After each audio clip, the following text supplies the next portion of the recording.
3 minutes pour comprendre la communication professionnelle. Le programme UE13 aborde ces 6 compétences de la communication orale. Quelques techniques orales pour maintenir l'attention. Utilisez des variations de ton et de rythme pour maintenir l'intérêt du public. Garder un contact visuel avec l'audience montre que l'orateur s'adresse à chaque individu présent. Intégrer des supports visuels tels que des diapositives, des graphiques, pour illustrer les points clés.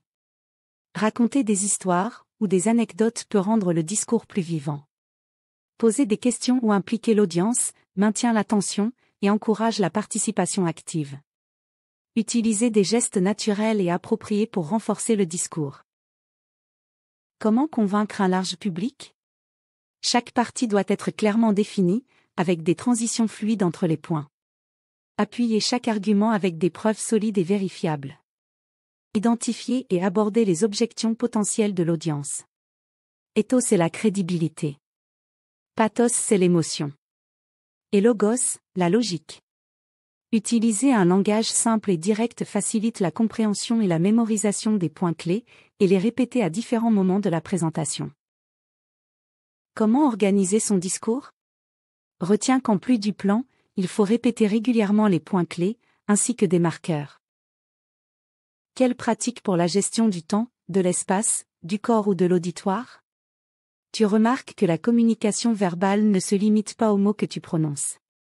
En effet, moins de 10% d'une communication concerne le sens des mots. Le reste passe par l'intonation, et surtout les expressions du visage et le langage corporel. On ne peut pas ne pas communiquer, disait Václavic, même le silence est une forme de communication. Le traitement des questions passe par l'écoute sans interrompre l'interlocuteur. Et si la question n'est pas claire, demandez des précisions. Ne pas hésiter à prendre quelques secondes pour réfléchir avant de répondre. Restez concis et si l'on ne connaît pas la réponse, il est préférable de l'admettre plutôt que de tenter une réponse incertaine. Reformuler la question avant de répondre permet également à l'auditoire de suivre le fil de la discussion. Comment gérer des questions difficiles ?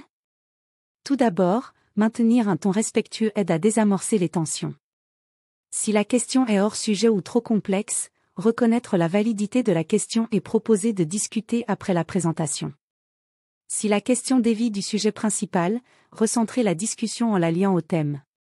Pour les questions complexes, utiliser des exemples ou analogies peut aider à expliquer le point de manière plus compréhensible. Si la question reflète une perspective différente ou critique, reconnaître ce point de vue et répondre en présentant des arguments fondés. Et enfin utiliser l'humour, mais avec précaution, sans manquer de respect. Retrouve tous les clips sur www.3minutes.online.